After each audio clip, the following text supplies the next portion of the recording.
It's the Opperman Report. And now, here is investigator Ed Opperman. Okay. Welcome to the Opperman Report. Sorry about that, guys. I had a little issue there with the microphone. I'm on the road. Matter of fact, I'm in Victoria's apartment right now, her new apartment. And we just set up the studio here last night. I moved here yesterday morning. I'm staying here yesterday morning. And then we set up the studio last night. And then I tested everything out this morning. Everything was cool. But just right before the show, the microphone did not work. So I had to restart for you here. So here we go. Welcome to the Opperman Report. I'm your host, private investigator Ed Opperman.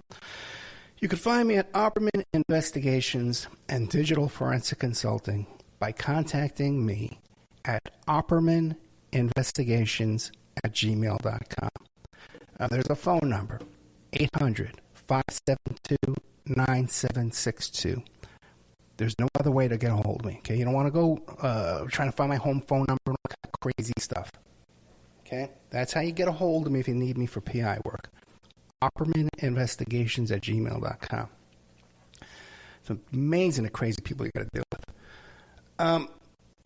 There is cracking, right? Yeah, I know. I got to work on that. And this mic I got here now is the old mic. When I got here when I moved out west, I had to get a new mic because the mic I had brought over in my suitcase was broken. And then the new mic wasn't working at all, wasn't picking up at all.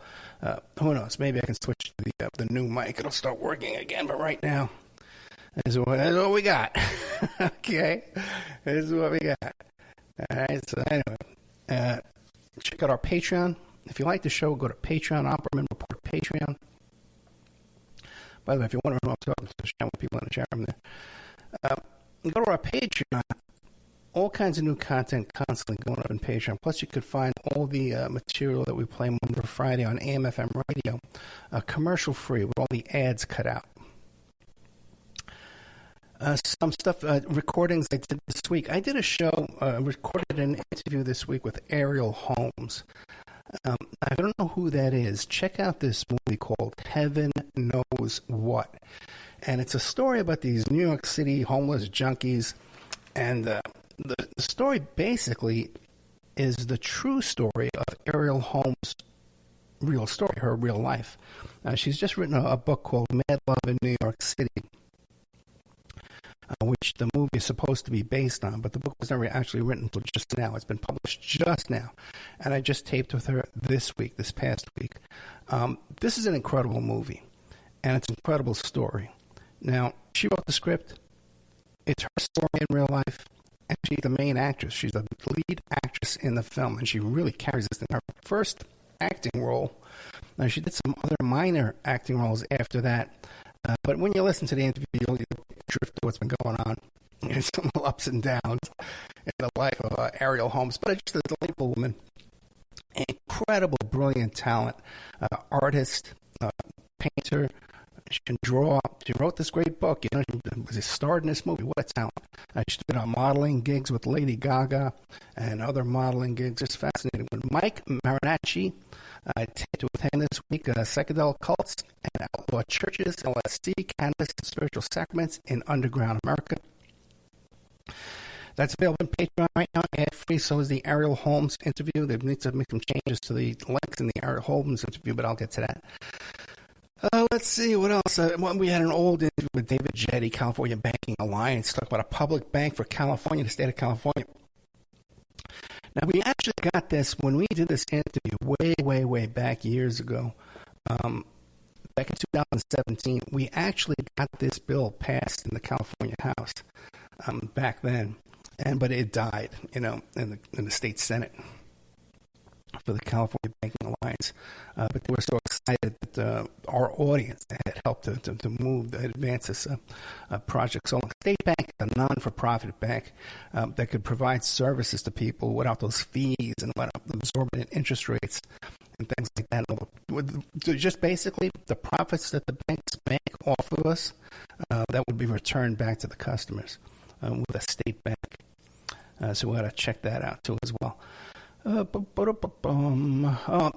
Good, JFK, the CIA, and Pains. He's made a film. Max Good, the filmmaker, made a film. I think it's called JFK Assassination and Mrs. Payne. The Assassinations and Mrs. Payne is what the film is called. And I really recommend this film. Very well done, very entertaining, even if you're not obsessed with the JFK assassination. A lot of the familiar faces, too, that we've had on this show, James Eugenio and others that we've had on our show here, you can find in this film here, The Assassinations and Mrs. Payne. And, one of the things that struck me the most in this film, because he tries to take at least, he labors to take a even-handed reporting of Mrs. Payne's intelligence background and her involvement in the plot, a conspiracy to commit the assassination, her involvement in perhaps being a handler of Lee Harvey Oswald. She was Lee Harvey Oswald's landlord. She got him that job over there at the book depository. We're just not getting into all this other stuff too. She found the cameras that they took those famous pictures in the backyard, holding the communist newspaper and the rifle. She pointed to where the rifle case was. She found a letter that Oswald had written and typed on her typewriter. She found a handwritten copy of that letter to a Russian KGB assassin. Just one thing after another, And after a while, she was the source of the connecting Oswald to the General, who was it? General Walker, to the shooting of the assassination attempt on General Walker. So she's like, the Forrest Gump, involved in everything and all this stuff. And there's a couple of real tells in his interviewing of Mrs. Payne. One is he hands her some documents, some incriminating documents. I believe one involves her sister's employment with the CIA and some is her own implications with the CIA intelligence operations. And he hands her this document, and she reads it, and then she says, "Oh," and hands it back to him, and goes on with her response. Now, if you study, and I talk about this all the time, read techniques of interrogation, which is like the Bible of interrogation technique when you're questioning somebody. Every homicide squad in the planet uses this guide to interrogating witnesses and suspects. And I've studied it myself. I haven't bought the whole course. You can take a whole course. You can take a whole class for like $5,000 and become an expert, interrogator. But I've studied it. And one thing is when you have a witness or a suspect, and you hand them some evidence, some rock hard evidence like that, especially a document that supposedly they've never seen before. Like she didn't say, "Oh, I've seen this before. Hey, what about it?" She's reading it like she's never seen it before. Just stop and think. Someone hands you a document like that, you're not going to hand it back. You're going to say, "Oh, can I keep this copy?" That's one thing you might say, or boy, "Oh my God, I've never seen it. Let me hang on to this. Can I have this?" That's the natural reaction. Not to look at a crime scene photo of your wife dead on the ground and say, "Well, here you go, I'll have it back." You know what I mean? It's just not that's a tell. And there's another big tell at the end of this interview too. This end of this documentary, where she is just sitting there looking at him all smug with this look on her face. I am untouchable. Okay, I am Mrs. Untouchable. So I really recommend this film just for those two scenes alone, just that.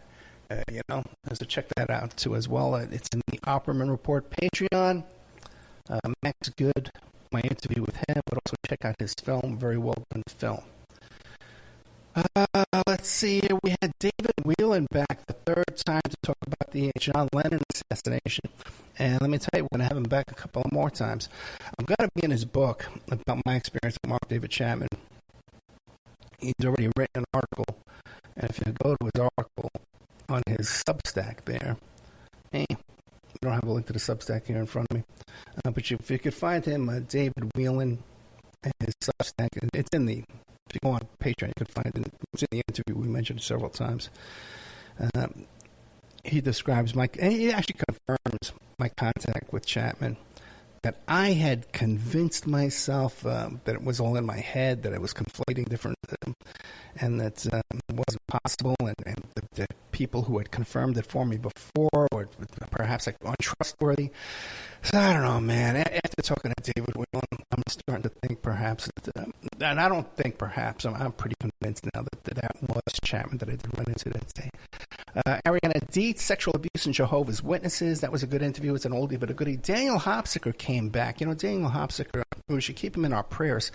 He's in hospice right now with stage 4 cancer. And he sounds great, though, man. They got him on all kind of pain meds, so he's not in pain at the moment. And it sounds great. This is one of my favorite interviews I've ever done with Hopsicker. We went overtime. I did this last week right before I did the live show. Seconds before, as a matter of fact. That's why I started late last week. I started about 20 minutes late because I don't want to interrupt Mr. Hopsicker. If you're not familiar with his work, check out madcowprod.com. His book, Barry and the Boys. He lived with Barry Seal's widow. He's done more investigation reporting on Barry Seal and Mina Airport and all that Iran-Contra, and he places Barry Seal as being a pilot in the JFK assassination getaway. So good old Daniel Hopsicker, man, a hero of mine. One of the reasons I started doing this show was to interview people like Daniel Hopsicker, who no one had interviewed before I did. Okay, and I'm proud of that. I'm proud of that work. I'm proud of knowing someone like this and respecting him and having his respect. So Daniel Hopsicker, we talked about Gary Webb, CIA, Barry Seal, and so much more. David Graham, broken documentary about the broken family court system. He's from Australia. We had his co-director and producer on our show to speak with that same documentary there. A couple of live shows that I did. Barrett Brown, media manipulation, internet misinformation. You know, Barrett Brown, he was with WikiLeaks and Anonymous, and then he had his beef with them, and then wound up in the jackpot there with facing some charges. Went to, I think he's in England as an American journalist seeking exile in the UK and claimed asylum over there. Second interview with him, really enjoyed it. Dr. Fred Whitehurst, FBI whistleblower, can't beat that stuff. That's an old interview. Ad-free, commercial-free. It's 2 hours long. Recorded in 2018. Dr. Fred Whitehurst involved with everything. TWA 800, the O.J. Simpson case. He was standing there ready to testify at the O.J. Simpson case, and they said they don't need him. He was going to testify about the alterations to the blood evidence in the O.J. Simpson case. But everybody knows everything about O.J. Simpson. You don't need to hear my stuff. Lindsay Dennis broke in a documentary about the dysfunctional family court systems. That's the partner of the Phil Stanford, White House Call Girls. It's an old interview too as well. More David Whelan. And a couple of really good interviews with Casey Gay Magala about Chris Tucker and MJ Epstein. I might play that one tonight. I'm not sure what I'm playing tonight. Thanks for what I pulled out, and then we'll figure it out. Because I was kind of scrambling before the show. I had some people. Oh, Durf. Burke Durf. Sorry, Durf. Mutilating your name there. But I'm definitely going to be interviewing him about playing his show tonight about Kent State.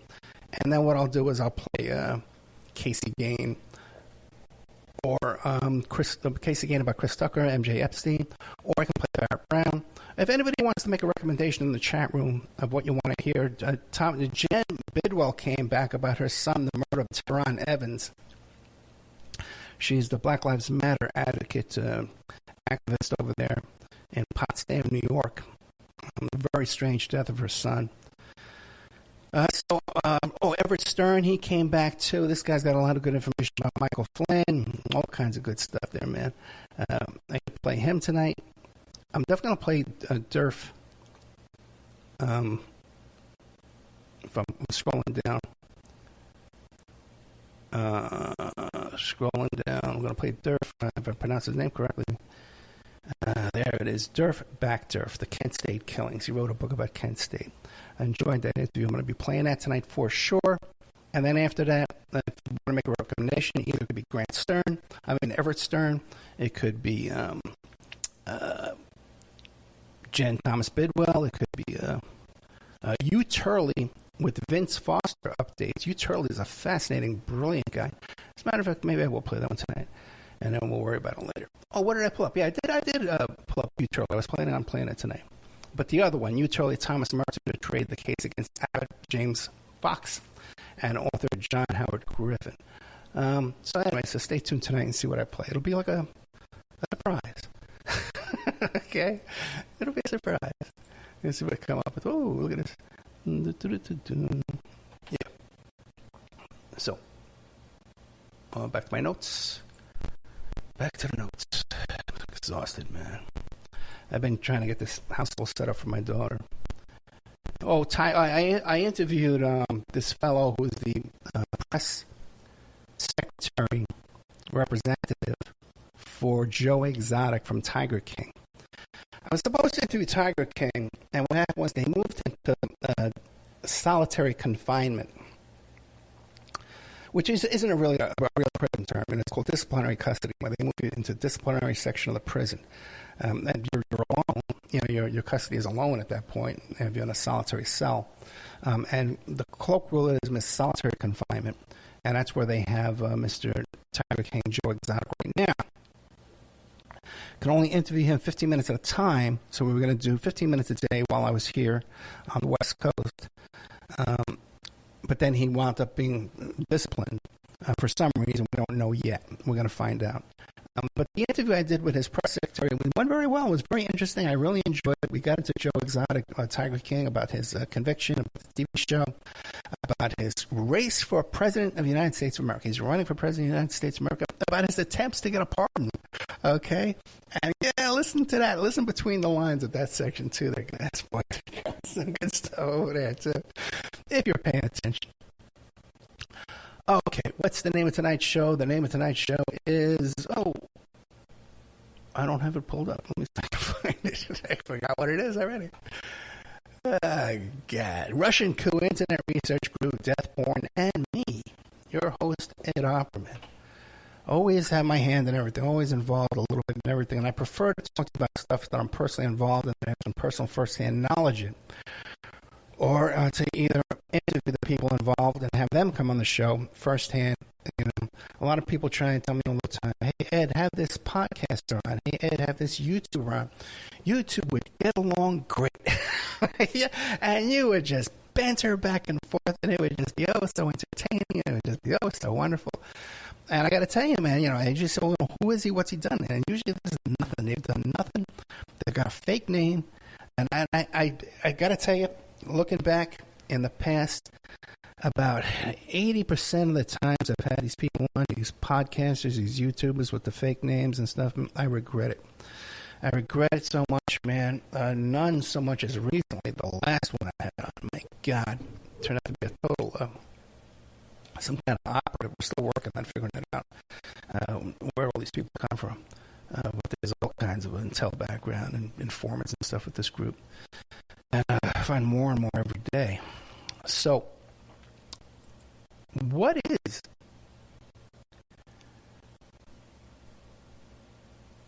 oh boy, back to the notes. Well, what is the story of Russian Coup Internet Research Group, Death Porn, and me? Well, we saw this week a very fascinating situation go on in Russia with this fellow. And where I got the notes pulled up over here.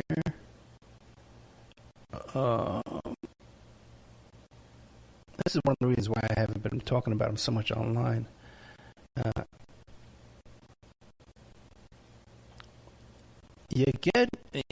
Yevgeny Prigozhin,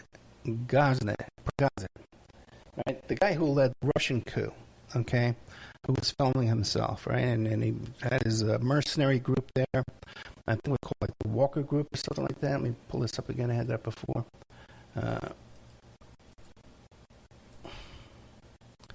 And he runs these Russian mercenaries, and they would call him Putin's caterer and Putin's chef. And then he became this mercenary, and he ran this coup attempt over there in Russia this week. Now, it was very odd because in the beginning, they weren't even showing this on the news. You know, this was only being played on Instagram and Twitter and Facebook and stuff like that, like on online, were people talking about this. They weren't talking about this coup attempt and his march on Moscow, even though he had recorded himself, you know, declaring his intent to march on Moscow and take over these offices of different military offices and stuff like that. And as soon as I saw the name, I said, whoa. That's the guy from the Internet Research Group, right? That's the guy.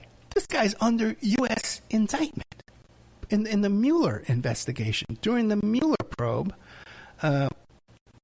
Mueller had an indictment against the Internet Research Group. This guy, where is it?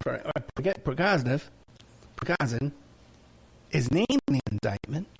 Okay, and he even brags about being the owner and operator of the Internet Research Group. Now, when this indictment came out, okay, in the Mueller investigation of Prigozhin there, and I heard about the Internet Research Group, I saw a list of names, and some of these names were people who lived on Staten Island. And as you know, I'm from Staten Island. Okay, I moved to Staten Island when I was 13. I was there until I was about 20, almost 30. I lived on Staten Island. Okay. So I started looking into this Internet Research Group. And I said, well, it's very interesting. Let's take a look at this. And one of the things I found out looking into their websites is some of their websites that this company was running, and these folks on Staten Island were running, was some of the most gruesome rape and death porn websites that not some of the most gruesome I've ever seen online. Okay, I've never seen anything like this, and just normal browsing the internet, things that pop up. This was incredibly gruesome, and there was one site, and they had names that were just so blatantly that you can't even have here in the United States. The domain names were so blatantly, like you couldn't have a domain name here in the United States called child porn. They wouldn't let you, and even if you Google child porn, it doesn't come up on Google. It says, oh, you Google something illegal. So this had direct violence terms in the domain names. And one of the sites I recall looking at was these women would be lured to a hotel room, killed in the hotel room, and then placed into a suitcase and removed from the hotel in the suitcase. And each video, one after another, was the same theme of this thing of murdering these women in these suitcases. So that's the Internet Research Group. And if you read a Steele report, they talk about in the Steele report about how Michael Cohen was paying in Russia. Let me see if I can find that again.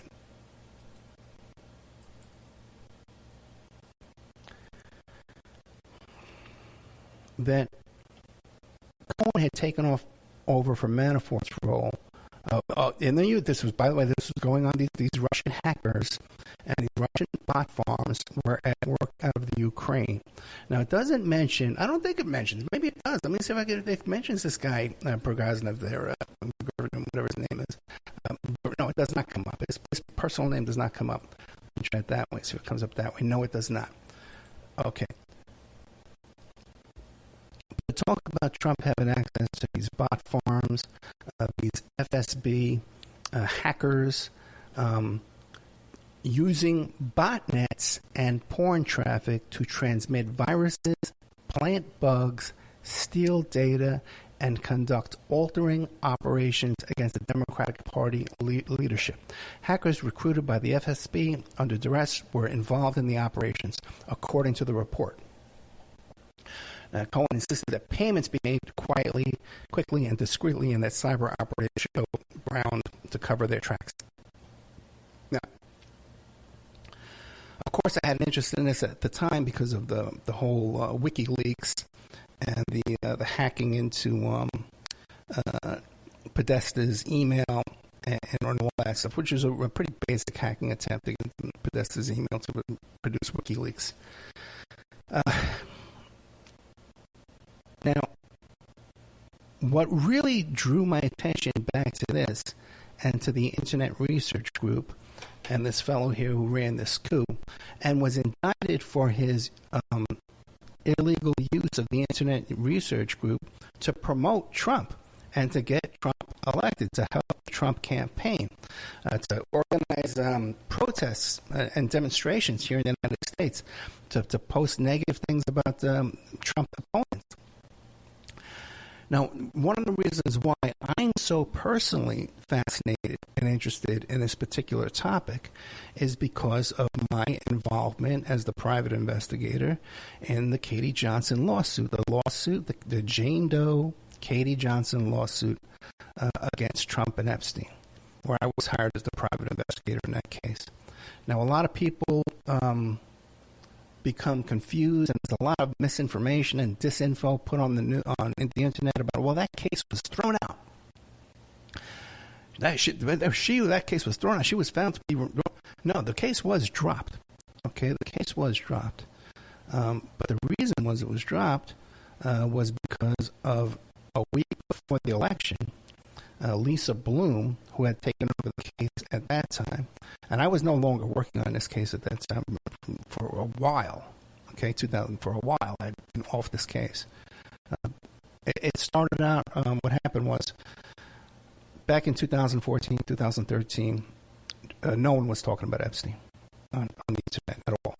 And I started doing shows about Epstein. And when this woman, Katie Johnson, came forward and she wanted to do a lawsuit against Trump and Epstein, she did a do-it-yourself lawsuit. This other fellow helped her out. And that was thrown out because just a basic jurisdictional issues. Okay, she was filing in the wrong court, the wrong jurisdiction. Basic mistakes by an amateur. Okay, and then later on, Tom Mayer came in, who was a New Jersey attorney, and he brought me in. Okay, now later on, other attorneys came in. Cheney Mason was involved for a while. This other attorney, a very good attorney, I forget his name right now. I did some work with him after that on a different case.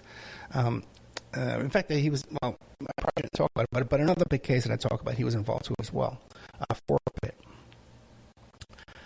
And by the way, too, one of my roles in that whole thing, too, was to shop around to find co-counsels for that case, and not one lawyer I ever went to turned it down. Everyone was interested. Everyone was moving forward.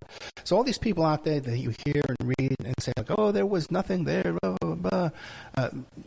The most amateurish, the most junior paralegal or legal assistant that reviewed that case has more experience than any of these characters you hear online in reviewing cases like this. Okay, when he says, well, I don't believe that one.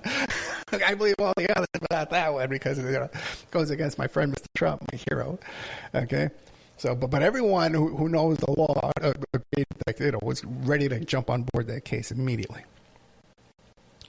Now, the reason why the plaintiff in that case dropped the case, and you can find this in the Ronan Farrow book. Okay, Ronan Farrow interviewed Lisa Bloom. This has all been confirmed, been reporting. Was because they were about to do a press conference before the election, about 6 days before. Lisa Bloom's website was hacked and taken down by a dedicated denial of service attack. Okay, that's where you have a bunch of bot computers all over the world directing and logging onto that computer and directing traffic. Just like they said, the Trump was able to redirect porn traffic by the use of these botnets in Ukraine and Russia. Okay, that they were directing it toward Lisa Bloom's computers and her website and her servers, and also to the live stream servers were shut down that day. Okay, now, and then this was described to me that this was beyond just anonymous or a bunch of guys in a chat room talking about coming up with a plan to take down these servers. Because there was a lot of chatter going on behind the scenes about that press conference that was coming out that day. This was described to me that it was state-level attack, cyber attack. Okay, Now, I have reasons to believe that it was the Internet Research Group that was behind this. Okay, and we see the connections because of the Mueller indictment, because that Internet Research Group was indicted for assisting Trump, not in that specific instance, but in that same exact type of activity. Who else does Trump have to do this? So, very interesting to me that you have this situation where this fellow who's indicted for helping Trump is involved in a coup against Putin in Russia over there in Ukraine, and there's no mention of any of that on the news. Okay, at least the first 48 hours. After I started talking about it, I told Doug Valentine, who wrote the book about the Phoenix program, when he started screaming at the top of his lungs, he couldn't believe what it was telling him. But then people started talking about it. But before that, I think I'm the first guy to mention it. It was more top secret than Trump's bathroom reading material. Okay, his toilet bowl reading papers there. So, very interesting connection, and that's my personal involvement in it. Okay. I was the PI in the Katie Doe lawsuit. We called it Katie Doe in those days, to combine the two Katie Johnson and Jane Doe suits. There was one last thing, too. There's a lot of misinformation and disinformation. I think it's tactical, purposeful misinformation. People trying to deceive you and lie to you, and people who have indications in their life that they're informants, police informants, were somehow let out of a very serious jail term just to stalk and harass me. And other people have had training, at the very least training, with the National Security Agency, that are out there promoting this theory or this disinformation that I somehow support Lisa Bloom, who was connected with Weinstein, and that I somehow worked for Lisa Bloom. And another one mentions Gloria Allred. My connections with Gloria Allred go back to the what's that thing? The Lacey Peterson case, where I had a client in that case that was also a client of Gloria Allred. Okay, we had mutual clients over there. Never worked directly for Allred. Allred was also involved later on. So Allred knew about who I was and knew about my work.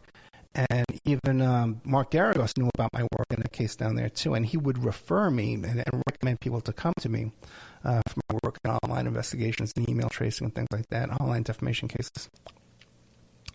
And then later on, she worked, and Gloria Allred was involved in the Tiger Woods case where she represented some of the Tiger Woods mistresses early on in the beginning. So again, we had mutual clients. Okay, but then again, I've never been employed by Gloria Allred. Lisa Bloom, I referred a case to Lisa Bloom one time, and I don't even remember what the case was. Okay, but I did. I referred a case to Lisa Bloom, something that was up her alley. That I could tell you.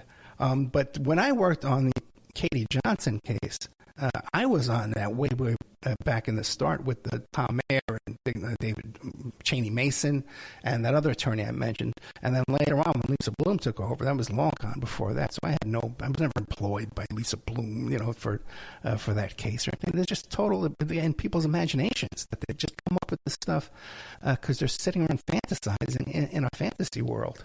But then also too being directed once again, like I said, by intelligence operations. So there's that. Okay, that's the whole situation goes with this fellow here leading this coup, who was involved with helping get Trump elected, and you don't see that on the news anywhere. I suspect my educated, informed opinion is that Internet Research Group was the one that was behind the attack, the cyber attack on Lisa Bloom and the live stream that took down that broadcast. And by the way, later on, too, when Trump did win that election, Sean Hannity was on his show one night, and he was talking to somebody, and he says, "Oh boy, yeah, we dodged a bullet this week." And I goes, "What are you talking about?" He goes, "Epstein." So that press conference could have and should have and hopefully would have taken down Trump once and for all. But he seems to be he's having his issues right now. By the way, there's some talk about another 35 indictments coming down, and that some of the people that are on that recording with the classified documents. They just play a recording, and you hear these assistants of his, and this woman who's the ghostwriter just gushing over him and giggling there, and he's trying to impress them with the top secret documents. Oh, well, somehow we'll get into our hands. Somehow, well, Hillary would have printed it out. It's just fascinating what's going on behind the scenes over there at the Trump White House. Now, they released this tape. Now, I wrote that tape. Yeah, let's think. Who had possession of that tape and released that tape? Well, we know it was taped by someone there in the White House at that meeting. We know that, and they also got a transcript of this. They've interviewed extensively Trump's female assistant, who was on that tape. She's spoken to the grand jury to the Smith investigation team there like 12, 15 times. She's been in there talking to them. Okay. And then you got the ghostwriter too. Is she the one who taped it? Then you got Mark Meadows, who was involved up into his neck, that now cooperating with the Justice Department. But the thing is, who would have the balls to release that tape? If you're a witness and you're a cooperating witness with the federal government, where your prosecution, the prosecution rates of being prosecuted by the federal government is like 95%. If you're arrested or indicted by the federal government, you have a 95% chance you're going to be convicted. You're going to find yourself guilty. I don't care what your defense is, how much money you got, it's a 95%. And then when you get your sentence, you get to win 90%. It's like 80% of your time you got to do, or 75%, 80% you got to do of your time in prison. Okay? There's no good time, there's none of that stuff, man. It's a point system, and you're going in there and you're doing most of it. And if you can keep your nose clean all that time, man, then you'll just do what you're sentenced to. You won't have to do more. Okay, a lot of guys catching new charges in prison. Now, who leaked that tape? Who leaked that tape? Who was it? Who are these people? It couldn't have been any of these people, any of these defendants that are cooperating. They just wouldn't have the balls to do it. What would the motivation be? $100 million? They didn't get paid $100 million by CNN, by Anderson Cooper. Okay? It had to be the prosecution team. Someone on that prosecution team leaked that tape. Now, this is a case of your life. You're prosecuting the president of the United States, former president of the United States of America. Case of your life. And you're going to risk the admission of your evidence, the chain of custody of your evidence by leaking the tape. What does that tape tell us? That tape shows us, Trump's being charged with possession and of classified documents where he's not supposed to have them, and then obstruction, not returning them. Okay, moving them around, not returning them. That's what he's being charged with. He's not being charged with decimation, with distributing this, with showing it to somebody else. He's not being charged with that. Now, why not? We got a tape. We hear him do it. You can hear it. Look at it. Look at it. Yeah, we hear him saying it. Why isn't he being charged with that when they have it on tape? Maybe so that they could release the tape when they had to. Maybe that because if the tape gets thrown out now, they still got enough to get him on those charges. But if they would have charged him to distribution, dissemination, then they would have blown that case. Okay, but if they don't charge him, plus I'm sure they have like another 30 charges, superseding an indictment coming up here, superseding indictment. God, Zooks, my English, my pronunciation, my grammar is hopeless tonight.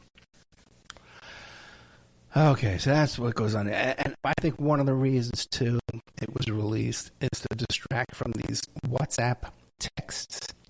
The Hunter Biden, Joe Biden WhatsApp text. If you don't know about this, because they're barely talking about this stuff at all on CNN or MSNBC. They're talking about it a bit on Fox, but even not that much there. There's texts of Hunter Biden shaking down people in China, demanding $10 million. Saying, well, I can get $5 million from any law firm in the United States can hire me. So, and he's saying, my father's right here, and I wish I could read it to you, but the print is tiny here. I can't even read it. So there's these WhatsApp texts that are very incriminating of Hunter Biden and Joe Biden peddling influence to China. Patrick Byrne, who used to be the president of Overstock.com, he came out the other day and he claims that he has information that Hunter Biden and Joe Biden did the same thing with Iran. Okay, now we had a little conversation about this, and he says, "Well, in this article, I can't find the article. I can't find it. I got a lot going on here." Okay, so I couldn't quite find what he's talking about. But the guy has been involved in some wild stuff before. Check out the Axios article called "Off the Rails." This wild meeting in the White House that took place in the middle of the night with Sidney Powell and Patrick Burns and all these characters pretty much just snuck into the White House. Hold on one sec here. Okay, we're good. Okay. Hey, what a long day, man. I have no idea. Okay, right before the Russian coup attempt there, the military movements in Russia. Oh, yeah, I was going to say, too, about that, going back to that military thing in Russia, right? I forgot about that.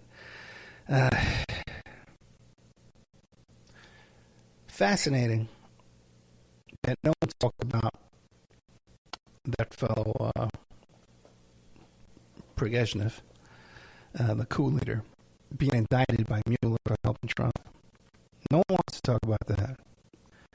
But on Twitter, and Twitter's just gotten so pathetic and ridiculous lately, since Musk took over with these right-wing conspiracy nuts and theories. Laura Loomer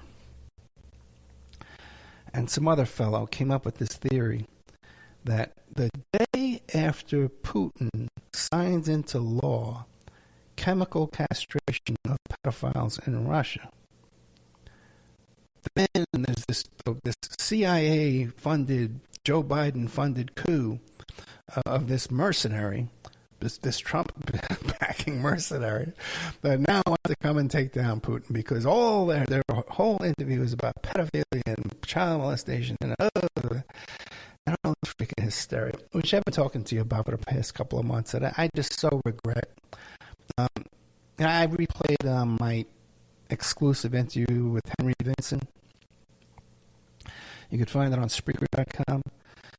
I played it about 3 days ago. It's about a 10-year-old interview with Henry Vinson, who was the D.C. madam in the Franklin cover-up case. He worked at or owned a funeral home, and he was running all the prostitution escort service stuff there in the Franklin cover-up case through his credit card machine at the mortuary. And that's how he got caught, and that's how the whole thing got investigated. And he wound up going to prison. He was treated very badly in prison.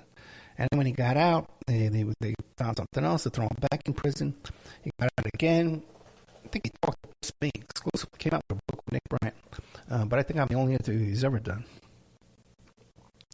And that pretty much back in isolation. So, these are important topics, and they are real. But just to make up this hysteria and this craziness, and that's the reason behind, And I could have even, when I did the title, said that, hey, there was a connection between this Russian coup and Epstein, and there is, and that's a great clickbait thing for people to clickbait on. But, I don't know, man, it's just so much hysteria and clickbait, and just, I think so much of it is to make the truth look foolish and hysterical, and like these wild wing grifters and liars, So there's that. But right before all that, there was this big thing on the internet again on Twitter about the military movements across the United States, where they're showing all these videos. Oh, there's about to be a coup in the United States. Oh, the Chinese are here is this state here with his military trucks. Here's another state with his jeeps. Here's another one with his, and they're showing all these videos. And then people start piling on, and they're showing things from like 10 years ago, 5 years ago. Oh, look, this just happened this morning in Pennsylvania. And then you got the usual right-wing grifters posting this stuff with their secret sources, their top secret sources, and saying things like, "Oh, people can't add me on Twitter right now." It's people start trying, "Oh, I just added you. It worked." Oh, make sure you add me again. And but really caught my eye about this, okay, is because I have been traveling, and I've been traveling in another state. And one of the first nights we got here, we did see some strange military movements here. It wasn't a big operation. It was only a couple of transport vehicles. I guess in the old days they called them Jeeps, but now they're these armored transport. They're a little bit bigger than Jeeps. They're like small trucks that look like tanks, and they were kind of position themselves to take over this neighborhood, and they were in full combat gear, and we saw this and we joked about it, so okay, what's going on here? Let me just put this on pause for just 1 second.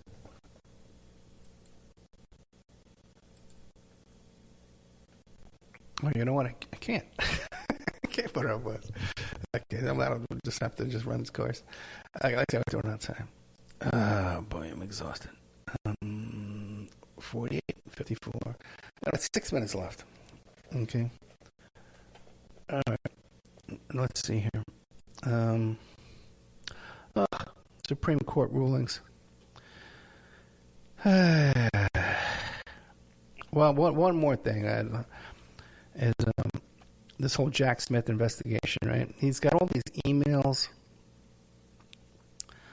of Jason Miller, I remember I did those shows with that woman who wrote the book about Jason Miller. And there's a quote from Jason Miller which says, "The campaign's legal team and date experts cannot verify the BS being beamed down from the mothership." Okay. That's all that nonsense that Sidney Powell and Patrick Byrne, his part, were trying to peddle about the voting machines and all that stuff, the voting irregularities and stuff. So Trump's own people are on text in writing saying none of them believed it. None of the people at Fox News believed it, but you still have people on the internet still falling for that stuff. I tell you, it's so discouraging, just to watch the world just go crazy right before your eyes, man. Watch people losing their minds, and just acting so inappropriately. Like, what are people thinking? It's just beyond me. And like everything's this wild conspiracy and just wild soap opera type conspiracies too. It's not even like a well-researched theory. It's just here's what I imagine is going to happen. Here's what I fantasize is happening. And that just gets put out there all over the place. It's just heartbreaking. And heartbreaking, too, is we're turning back the clock 50 years, man. The Supreme Court comes out yesterday and they overturn affirmative action. When even, I've just been through the whole college system. My daughter just graduated, not even 3 weeks ago. And her friends, were all grad students and stuff, and her boyfriend. Brilliant kids, man. Great education, great scholars, these kids. And but still, you can see the privilege, in these colleges. You can see the racism, in these things. And now, too, then today they ruled this woman with this website, internet business in Colorado, and they ruled that, well, she doesn't have to be forced to do a website to take business from homosexuals, that she can turn down that business. Now, part of me agrees with that, that you can't hold a gun to somebody's head and say, hey, you're forced to take this customer.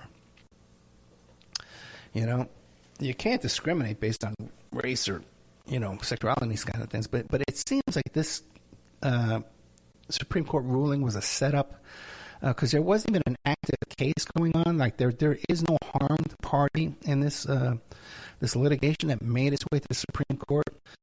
It seems like the Colorado took a dive on this. The state of Colorado took a dive on this and said they waived certain objections that they could have made that would have stopped this litigation in its tracks way before it ever reached the Supreme Court. So it seems that we've got a Supreme Court that's out of control. That's, I want to play that. No, I don't have the Kavanaugh thing. Because all that stuff with Hugh Turley talking about the Vince Foster investigation, Brett Kavanaugh was up to his neck in that Starr investigation. investigation of Bill Clinton and in the investigation of the Vince Foster death. You know, and there's actually a recording, a tape recording of Brett Kavanaugh at the time laughing about covering up for the Clintons in that case. And, you know, you tell people about it, they don't believe it. Even when all the Kavanaugh stuff, no one talks about that. You know, that was all over the... Oh, the submarine. I didn't talk about the submarine. I didn't talk about the submarine. Gadzooks. I heard... Well, I did have a joke about the submarine. Bud Light. Yes, the Bud Light somehow arranged that submarine to take all the trans stuff off the headlines. I don't know. I had a joke about the submarine. I was warned not to tell it. I can't. That's how bad it was. You know? But the submarine is a whole bunch of nonsense, too, as well. Hey, let's see. Maybe we'll just stop short. I got one minute left. Oh, I want to tell you about the Mae Brussels project. If you're familiar with Mae Brussels, conspiracy queen from the 1970s and the early 80s, used to go on and on about the Manson family and Son of Sam and all a lot of topics we covered here. You know, but she was the first to do it on FM radio on KPFK, California, or KPFA maybe it was, I forget. And so anyway, we're in partnership with the Mae Brussels Archives, the Mae Brussels Project, and we're playing her archive shows. So far, it's been every Sunday morning, but we may start doing it Saturday mornings and Sunday mornings because it's gotten such great response. So if you go to Opperman Report Spreaker, Spreaker, just put that in there and you'll get my Opperman Report Spreaker channels, and you'll see all the different channels that I host. I host one, you know, for a lot of different people that have been around over the years, and I've given them a platform for their shows to put on there. And some are still on there. And some still contribute every now and then. What's his name? John Barber, you know, who was my friend and neighbor back in Las Vegas. You know, I was playing his shows for a while. I got lazy. I should start playing his again, too, because John Barber's a great guy. And how much longer do we have him, you know? So coming up after this, I am going to be playing, for sure. Okay? You never know what's going to happen right now. But for sure, we're going to be playing Back Durf about Kent State. I'm going to play that right after this. And then after that's probably going to be U-Turley with the Vince Foster updates. Probably play that. And keep an eye out Sunday morning for Mae Brussels. And thank you so much, guys. And you know, we're at the end of the month, so if you want to support the show, if you want to join our Patreon for $3 a month, you're all commercial free. $5, $10, $20 to get exclusive content and help support the show, help keep us on the air. We'd love that. All right, guys. Thank you so much. Good night.